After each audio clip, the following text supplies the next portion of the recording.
So the toolkit first came out in 2006, and now Natural Resources Wales has republished the Greenspace Toolkit with new illustrations and made it available to download for the first time. Now, as you can tell from my greying hair, this wasn't an easy process. So why did NRW go to all that trouble? Uh, and what will this toolkit do for Welsh towns and cities?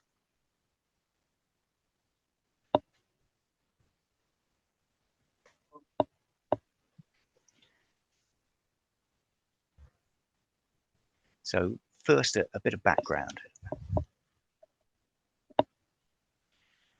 In the late 1980s, the UNESCO UK Man and the Biosphere Urban Forum had a radical idea that access to natural green space might be important for human health. Natural England paid for them to research this crazy idea in more detail, and when it turned out to be true, they developed a series of standards for the provision of access to natural green space.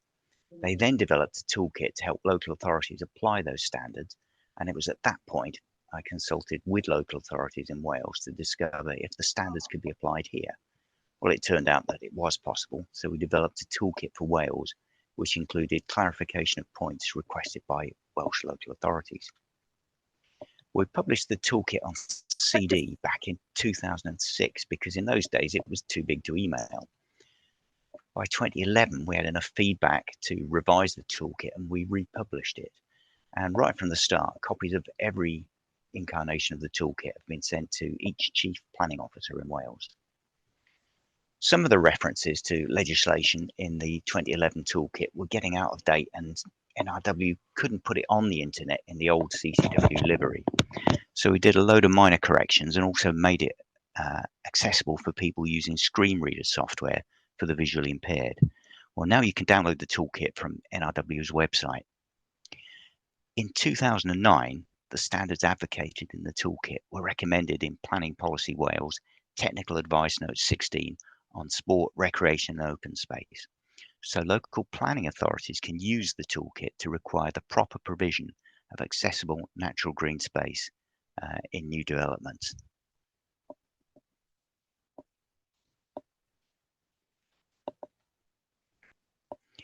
But before I go into details of what's in the toolkit, I'd like to explain why we developed it in the first place. Before we developed the toolkit, green space was only got protected if it was scientifically important or if influential people could be persuaded to stand up for it. Poor communities in urban areas found it difficult to argue to protect their local green space, and it was difficult for planners to demonstrate the need for green space. So our idea was that if we could find a way to independently identify valuable green space against criteria that were based on good scientific evidence, open and transparent, then we could help communities argue for the green spaces that they loved, help local authorities preemptively protect it in a way that was defensible in a public inquiry, and we could help developers decide which sites were okay to invest in and how to make their proposals more likely to succeed. So let's recap what natural green space can do for us. There's a long history of using green infrastructure to address health issues, from the Victorian drive to plant trees across London to combat air pollution, to the fashion for creating urban parks and garden cities to improve the physical and mental health of the working classes. The more recent scientific studies on green space and health date back to 1984, when Roger Ulrich from Texas A&M University published this paper, which showed that patients with views over green space recovered faster from elective gallbladder surgery and needed less pain medication. Since then, there's been so much research that systematic reviews can be done to reveal just how important green space is for our health. I picked out a few recent ones that show the sorts of benefits that come with green space. More green space in your area protects your mental health. Local green space reduces your chance of being overweight and suffering type 2 diabetes. Exercising in green spaces, whether they're in towns or in the countryside, reduces anxiety, tension, anger, depression, and fatigue. And if you want the full Monty, then the World Health Organization sum it up nicely in their own review.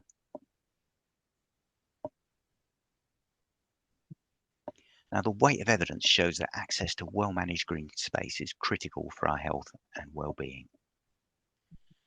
So now we know that green space is important for human mental and physical health, and we can provide evidence that that green space is important to physically improve urban areas. But what advice can we give about its size, what it should be like, and where it should be?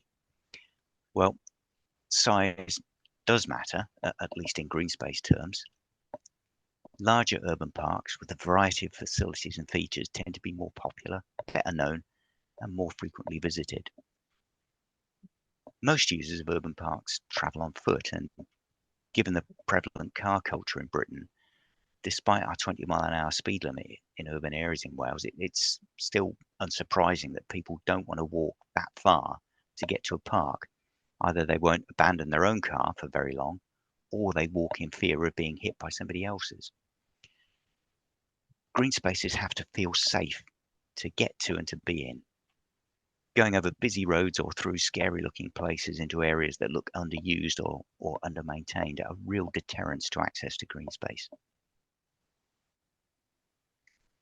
Now, research on woodlands suggests that a 2-hectare wood is the smallest that people wish to use regularly. So hence our recommendation that there should be 2 hectares of accessible natural green space provision for every 1,000 people. Now, obviously for other habitat types, the area would need to be bigger to give that same feeling of naturalness and hence the ability of that habitat to reduce stress. But in extremis, green walls or a courtyard garden with ivy covered walls or even uh, a rooftop wildlife garden like the roof of City Hall in Chicago or the one in this picture on top of the UNESCO building in Seoul in South Korea would be better than nothing. Now, bearing in mind the need for large spaces for occasional visits to just get away from it all and the importance of sites of any size for daily use, we recommend that there should be graded provision of green space of specified sizes in and around towns and cities. Now, there's clear evidence that distance from home is an important factor for regulating green space use. And a distance of 5 to 6 minutes walk from home seems to be the limit beyond which the frequency of use declines sharply. So whilst it's important to have big sites where people can really get away from the stresses of the world, the most important sites, if we're to do our 20 minutes brisk walk each day, are the ones on the doorstep. Now, all this evidence led us to recommend that everyone should live within 300 meters of their nearest natural green space. Now, it takes about 6 minutes on level ground with a pushchair to walk 400 meters. You can trace that on a map, but it's easier and quicker to draw a 300-meter buffer around a green space to allow for the real life twists and turns of a 400-meter walk. We also recommend providing at least 2 hectares of accessible natural green space per 1,000 people. But in practice, if you follow the advice in the toolkit, then you'll end up providing more than 2 hectares per 1,000 people. So the toolkit turns those recommendations into these measurable standards. Everyone should live within 300 meters of accessible natural green space. There should be at least one accessible site of at least 20 hectares within 2 kilometers of home. There should be one accessible 100-hectare site within 5 kilometers, and there should be one accessible 500-hectare site within 10 kilometers. The toolkit takes you through a simple, systematic process to help plan for green spaces in urban areas to meet those standards.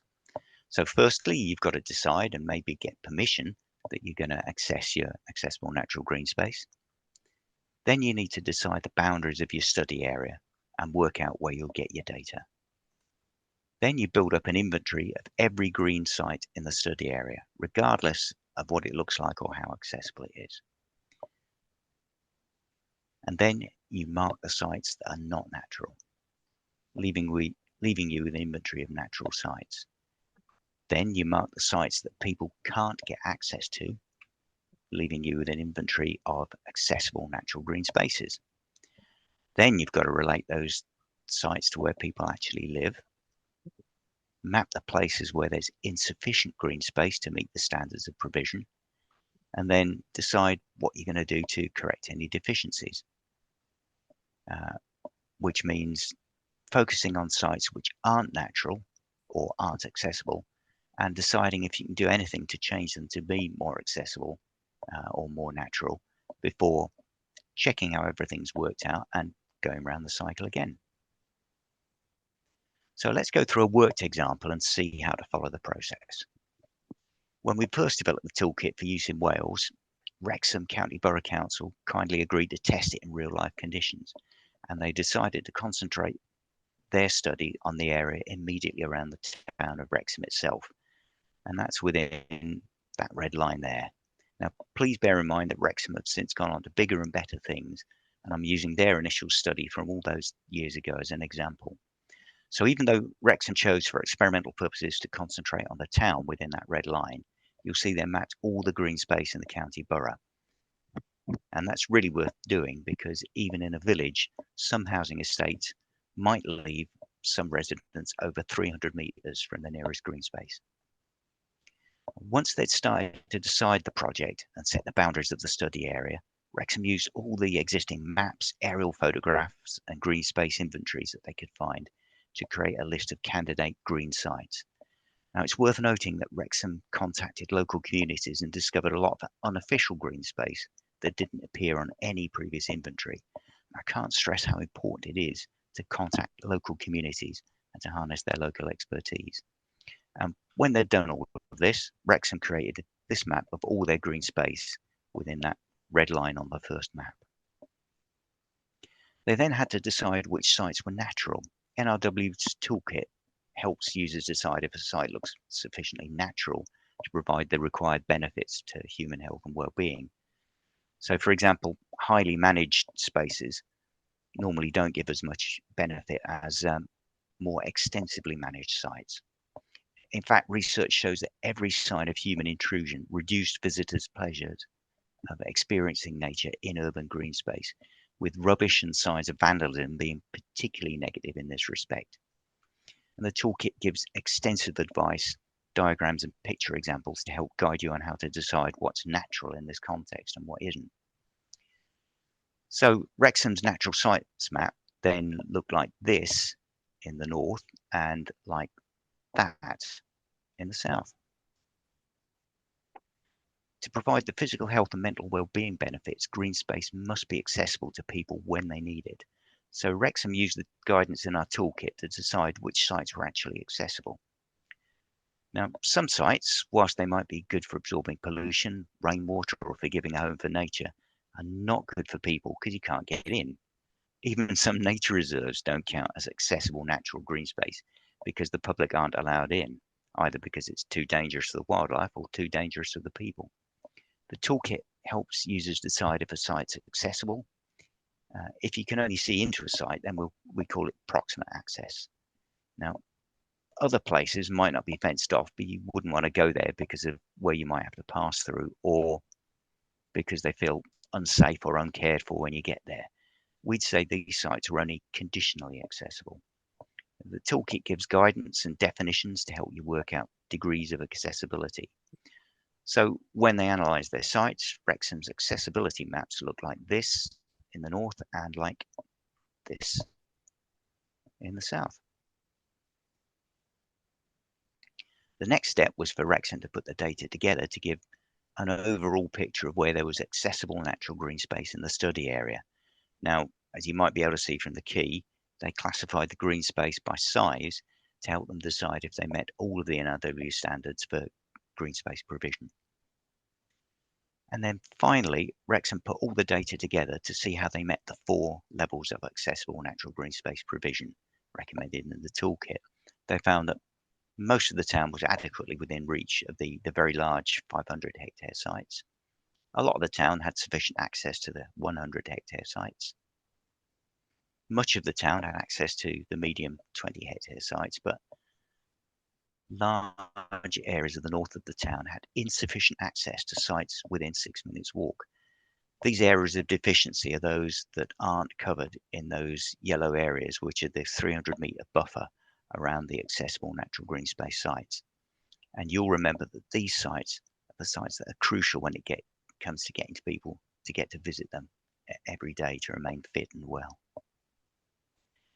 Following their initial assessment, Wrexham went on to survey all the functions of green space, including flood control and recreation. With this information, they decided to prioritise certain sites for improvements.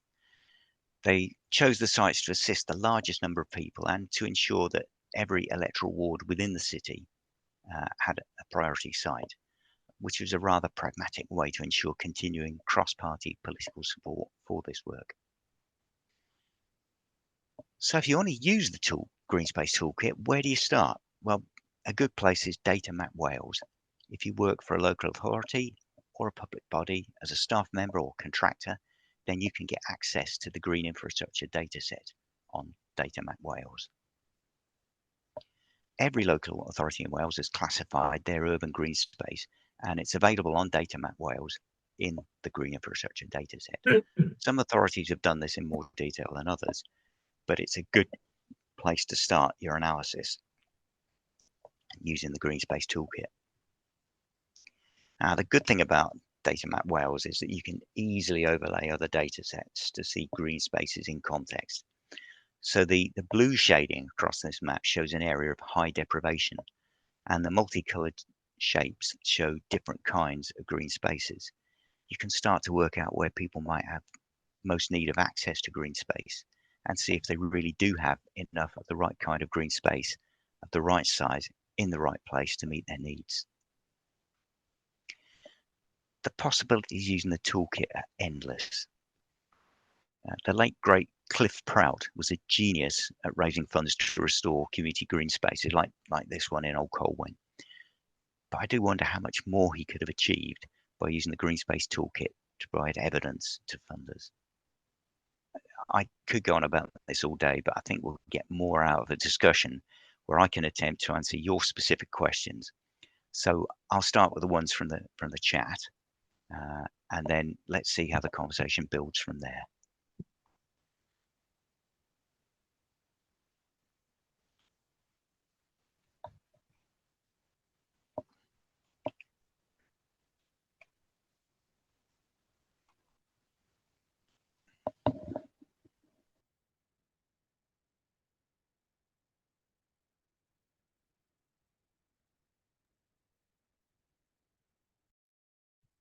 Right, so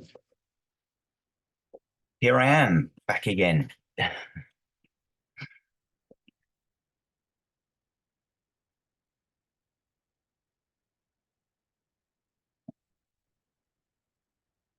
So if anybody's got any questions about the use of the Greenspace Toolkit, now would be a really good time to start asking them. And you'll have to unmute yourself before you do that.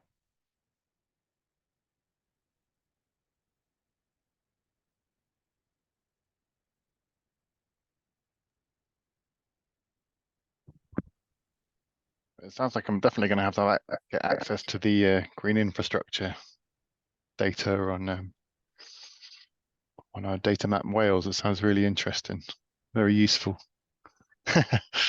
So yeah, looking forward to sorting out getting that. It would be really useful for my job.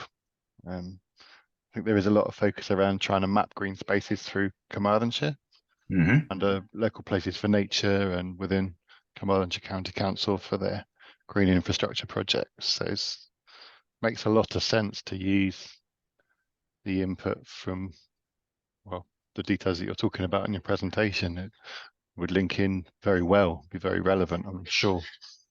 I'll have to chat it over with some colleagues. I think, yeah, it's really interesting. Thank you. Okay, you just come up on my screen as M. Collinson. So, what? Yeah, sorry, I'm the local places for nature officer for Carmarthenshire. So working through the local nature partnership. So to help develop or enhance green spaces throughout Carmarthenshire in more urban or peri-urban areas. Brilliant. Well, I wish you every success in that work. And Yeah. my day job with Natural Resources Wales means that if you've got any questions, you can come back to me. For anybody that wants to get hold of Data Map Wales, if you've got an email address that ends in .gov, then you can probably simply go on to Data Map Wales. You'll need your Government Gateway ID, because you'll be getting access not just to the green infrastructure data set, but also a bunch of other potentially sensitive data sets. So you'll need to use that to log on to that area of Data Map Wales. But once you've done that, then simply search on the green infrastructure data set, and you'll have it all there to work with. And it should look a bit like what I showed you. In fact, the first screen that you'll come to will be that one of Cardiff. So Richard Sumner has put his hand up, and then Rodri put a question in the chat. So Richard, would you like to unmute yourself and ask a question?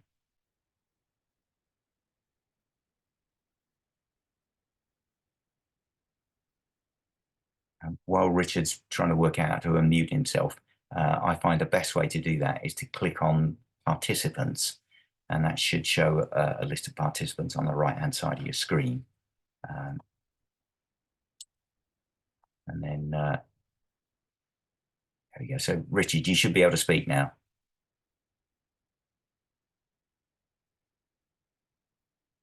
Okay, I can see that you're speaking, but I can't hear you.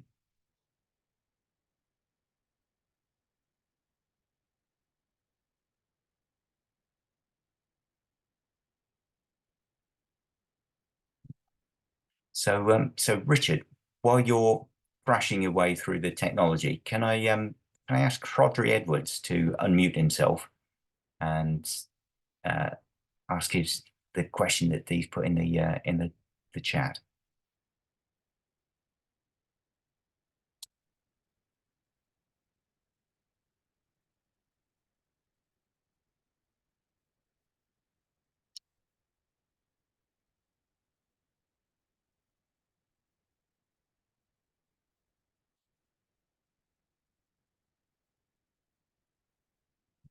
Okay, Rodri,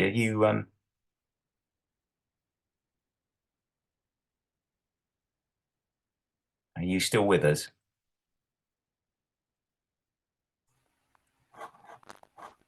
Oh, there we go. I can hear noise. Rodri, yeah. Can you hear me now, Pete? I can, yes. Apologies, I wasn't sure whether the microphone was playing up a bit.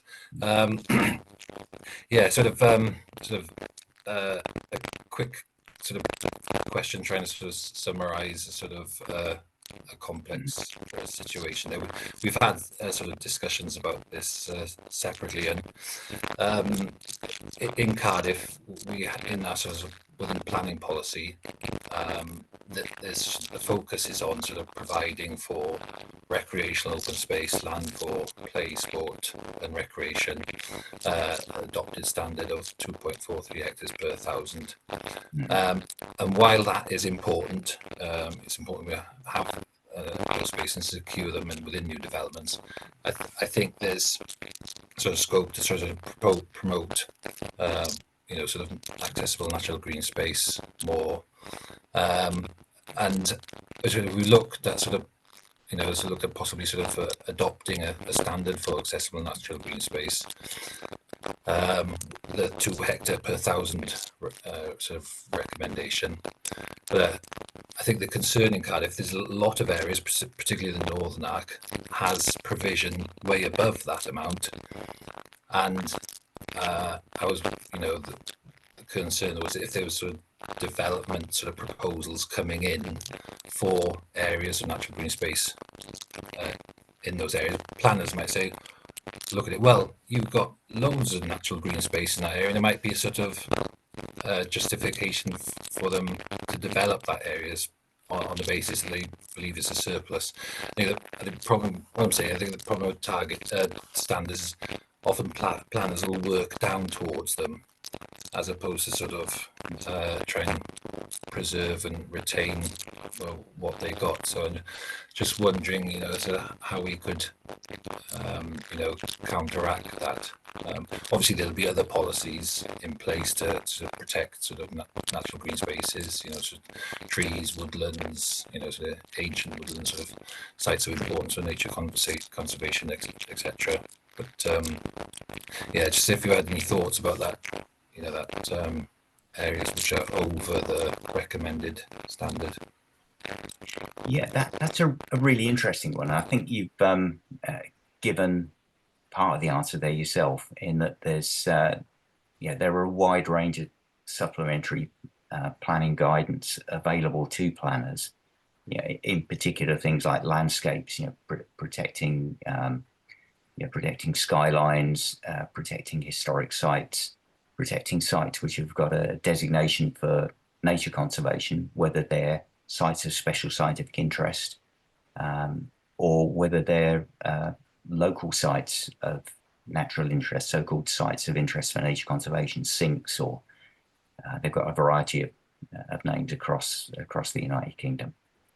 So those are already constraints on development. Then I think if you work carefully through the toolkit and you do things like say, well, okay, well that's a field. It looks like it's natural to a member of the public, but in fact you can't actually get onto it because it's covered in crops most of the year, and the rest of the year it's ploughed up and fallowed, so it's functionally inaccessible. When you work through the toolkit in that way systematically and look at every bit of green space and work out where people can actually get access to green space, then you'll find that there's not as much of it as you think. And then when you start to say, well, okay, people have got to have access to that 500 hectare site within 10 kilometers, then you go, okay, well, that's quite a big site. Well, maybe bits of the Brecon Beacon could fit that. But then you start to look at the sites within, the 20 hectare sites within a couple of kilometers, and you realize in order to provide that kind of very local site, you do need quite a lot of green space in the locality. So I'd say before you start getting overly worried about developers using it as a way to argue for development on undeveloped land, then work carefully through the toolkit and apply very strict standards of accessibility to the green space that you find, and then see what comes up. And it may be that it actually does reveal that there are sites which don't have formal designations for landscape or nature conservation, and that might actually be available for development. Again, so long as they don't screw up the local hydrology and lead to flooding further downstream. But that is, in my opinion, the beauty of the toolkit. It enables you to go through things at a real tooth comb. Richard, see you've unmuted yourself, Richard Sumner. Can you try and speak to us again?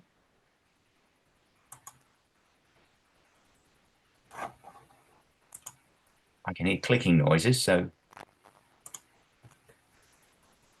but I can't hear your voice. I'm really sorry, Richard. Steve Meaden has got a question. Let's see if we can answer it in the 4 minutes before our first part, the webinar runs out. So, Steve, would you like to unmute yourself? Yes. Can you hear me? I can. Thank you. Brilliant. You may have touched on this right at the start of your presentation. I didn't catch all of it because I had trouble seeing the slides for some reason, so I had to dial off and dial back. But just interested to know more about the mechanics of who the toolkit is targeted at, the particular kind of role or area of a public body to pick this up, I suppose. Because I work with, as you know, lots of our projects internally within RW, and I'm just interested to, well, try and help push forward the toolkit to the appropriate areas within developers, public bodies, etc. The answer is that anybody can use the toolkit. Like I said earlier on in the presentation, we wanted to use evidence to create something where green space was on a level playing field. So a local community could analyze the provision in their locality and say, oh, you know what, I think we've got a problem here. A developer could use exactly the same toolkit on a different site and go, well, if we do these things and we make our sustainable drainage system 1 in 100 year event overflow space into a community nature area, then we can actually meet these standards. And we can demonstrate that to the planners in the local authority who've also done the analysis for this area. And we can have a conversation with them and we can actually negotiate with them on a level playing field rather than arguing, I think there's enough green space. Well, I don't think there is. Okay, prove it. So anybody, anywhere in any organization, if they've got access to a pencil, a paper and a map, can use the principles in the toolkit. Great, thank you.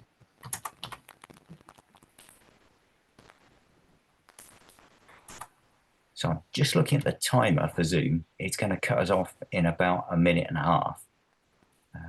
So before it cuts us off and before we dial back in again for the rest of this discussion, does anybody want to ask any further questions?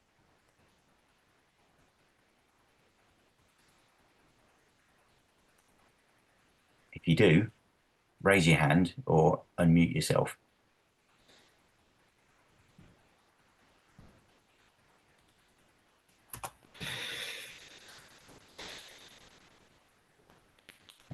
Somebody's asked if I can put the link to the toolkit in the chat.